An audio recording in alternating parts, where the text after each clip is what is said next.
அந்த நபர் நல்லவரா கெட்டவரா அப்படிங்கிறத எப்படி ஜட்ஜ் பண்ணுறீங்க? உங்களுடைய நண்பர் சொல்லி ஜட்ஜ் பண்ணுவீங்களா?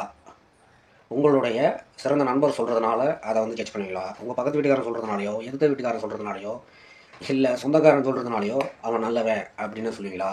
இல்லை அவன் கெட்டவன் அப்படின்னு அவங்க சொல்கிறதுனால நீங்கள் அதை வந்து சொல்லுவீங்களா? ஹலோ எவ்ரிவான், நீங்கள் இன்னும் நம்ம சேனலை சப்ஸ்கிரைப் பண்ணலைன்னா சப்ஸ்கிரைப் பண்ணிக்கோங்க. அப்போ தான் டெய்லி நான் போஸ்ட் பண்ணுற ஒரு வீடியோ உங்களுக்கு வந்து சேரும். அதாவது ஒரு கிராமத்தில் இருக்கிற பேருந்து நிறுத்தத்தில் இருந்த ஒரு டீ கடையில் ஊருக்காரங்க உட்காந்து பேசிகிட்டு இருக்கும்போது அந்த இடத்துல பஸ் வந்து நிற்கிது. அப்போ வந்து பஸ்ஸில் இருந்து ஒருத்தர் இறங்குறாரு. இறங்கினாக்க அவரை பார்த்தாக்க இந்த ஊருக்கார மாதிரியே தெரியல. அவர் எங்கேருந்து வந்திருக்காருன்னு தெரில. அவருடைய ட்ரெஸ்ஸு பார்த்திங்கன்னா வேஷ்டி வந்து கொஞ்சம் கிழிஞ்சமாக இருக்குது, அழுக்காக இருக்குது. அப்புறம் முகமும் பார்த்தீங்கன்னாக்க நல்ல முகமாக தெரில, கொஞ்சம் பார்த்தாக்க கருப்பாக தான் இருக்கார். உடனே வந்து பக்கத்தில் இருக்கிறவங்கலாம் வந்து பேசிக்கிறாங்க, குசு குசுன்னு பேசிக்கிறாங்க. என்ன அப்படின்னாக்க, இவனை பார்த்தாக்க திருடமாக இருக்கிறான், இவனெல்லாம் வந்து நம்ம ஊருக்குள்ளே விட்டோம்னா நமக்கு தான் ஆபத்து, அதனால் வந்து பார்த்து இருந்துக்கணும் அப்படின்னு சொல்லிட்டு ஒவ்வொருத்தரும் பேசிக்கிட்டே இருந்துருக்கிறாங்க. அப்போது அந்த வழியாக வர்ற ஒருத்தன் வந்து என்ன பண்ணுறான் அப்படின்னாக்க, அவரை வந்து கூட்டிகிட்டு தன்னுடைய வீட்டுக்கு போகிறான். ஐயா நீங்கள் கொஞ்சம் என்னோடய வீட்டுக்கு வாங்க அப்படின்னு சொல்லிட்டு இவருடைய வீட்டுக்கு கூப்பிட்டு போயிட்டு அவரோட நிலைமை என்னன்றது கூட தெரியாது. விருந்தோம்பல் அப்படிங்கிற பண்பு நம்மளுக்கு எப்பயுமே இருக்குது. அதனால் அவருடைய முகத்தை பார்த்து அவர் பசியில் இருப்பார் அப்படின்னு சொல்லிட்டு அவருக்கு சாப்பாடெல்லாம் போடுறாரு. ஐயா நீங்கள் போய் தூங்குங்க, எதாக இருந்தாலும் நாளைக்கு பேசிக்குவோம் அப்படின்னு சொல்லும்போது இவர் என்ன சொல்கிறார் அப்படின்னா, நான் யாருன்னு உங்களுக்கு தெரியுமா? ஐயா நீங்கள் யாருங்கிறது எனக்கு தெரியாது, ஆனால் உங்களுடைய முகத்தை நான் பார்க்கும்போது பசியில் இருக்கீங்க அப்படிங்கிறது நல்லா தெரிஞ்சுது, அதனால தான் என்னுடைய வீட்டுக்கு கூட்டிகிட்டு வந்து சாப்பாடு போட்டேன். இதுக்கு மேலே பார்த்தீங்கன்னா இங்கேருந்து பஸ்ஸு கிடையாது, நாளைக்கு காலையில் தான் பஸ்ஸு, அதனால் வந்து இன்றைக்கி ஒரு நாள் இரவு வந்து நீங்கள் இங்கே தங்கிக்கோங்க, நாளைக்கு காலையில் போயிடுங்க அப்படின்னு சொல்லி சொல்கிறாரு. நான் யாருங்கிறது நானே சொல்கிறேன் அப்படின்னு சொல்லிட்டு அந்த பயணி வந்து சொல்கிறாரு.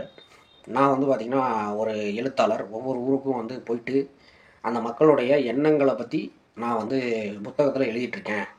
அதாவது இந்த ஊருக்கு நான் இந்த மாதிரி ஒரு கெட்டப்பில் வந்ததுக்கு காரணமே, மக்கள் வந்து ஒருத்தரை வந்து ஜட்ஜ் பண்ணுறது அப்படின்னா எப்படி வந்து ஜட்ஜ் பண்ணுறாங்க, அவனுடைய ஆடையை பார்த்தா இல்லை அவனுடைய முகத்தை பார்த்தா அவன் நல்லவனா கெட்டவனா அப்படிங்கிறத எப்படி வந்து புரிஞ்சிக்கிறாங்க அப்படிங்கிறத எழுதுறதுக்காக நான் நிறைய ஊர்களுக்கு போயிட்டுருக்கேன். அப்படி தான் நான் வந்து இந்த ஊருக்கும் வந்தேன். இந்த ஊரில் இருக்கிற நிறைய பேர் பார்த்திங்கன்னா என்னை திருடன் அப்படின்னும், கொள்ளைக்கார மாதிரி இருக்கிறேன் அப்படின்னும், பிச்சைக்கார மாதிரி இருக்கேன் அப்படின்னு சொல்லிட்டாங்க. நான் யாருங்கிறத காட்டுறேன் அப்படின்னு சொல்லிட்டு அவர் என்ன பண்ணுறாரு, தன்னோட பையில் இருக்கிற அவருடைய புத்தகங்களையும் அவர் வாங்கின அவார்டு அதெல்லாமே வந்து காட்டுறாரு. அதே மாதிரி பார்த்திங்கன்னா மறுநாள் வந்து அந்த ஊருக்காரங்கக்கிட்டையும் காமிக்கிறாரு. அதுக்கப்புறம் தான் அந்த ஊருக்காரங்க வந்து நினைக்கிறாங்க, நம்ம தான் வந்து ஒருத்தரை பார்த்து அவங்க வந்து நல்லவங்களா கெட்டவங்களா அப்படிங்கிறத ஜட்ஜ் பண்ணுறது தப்பு பண்ணிட்டோம், இனிமேல் அந்த மாதிரி பண்ணக்கூடாது அப்படிங்கிற ஒரு புரிதலுக்கு வராங்க. அதுக்கப்புறமே வந்து பார்த்திங்கன்னா அந்த எழுத்தாளர் வந்து அந்த ஊரை விட்டு கிளம்பிடுறாரு.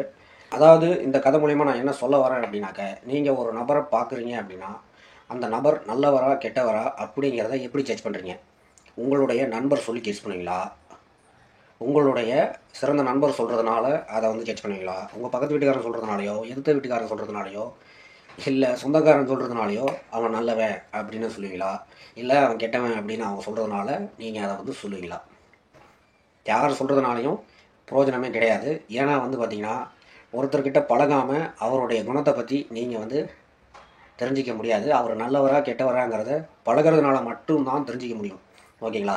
இதுதான் வந்து இந்த ஸ்டோரியோடைய ஒரு மாரல். இந்த வடிவேல் காமெடியில் வர மாதிரி அவன் சிகப்பாக இருக்கிறான், பொய் சொல்ல மாட்டான், கெட்டவனாக இருக்க மாட்டான், நல்லவனாக தான் இருப்பான் அப்படின்னு நீங்கள் நினச்சிங்கன்னா மேபி அவன் வந்து நல்லவனாகவே இருக்கலாம், அது தெரில. ஆனால் வந்து பழகினா தான் தெரியும்.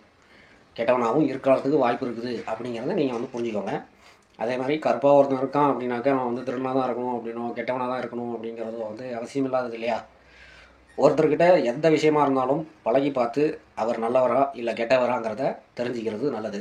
அதனால் ஒருத்தர் நல்லவரா இல்லை கெட்டவராங்கிறத பழகி பார்த்துட்டு முடிவு பண்ணுங்கள் அப்படிங்கிறது தான் இந்த ஸ்டோரியுடைய ஒரு சின்ன மாரல். எனிவே, நல்லதே நடக்கும், நல்லதே நடக்கும், வெற்றி நிச்சயம்.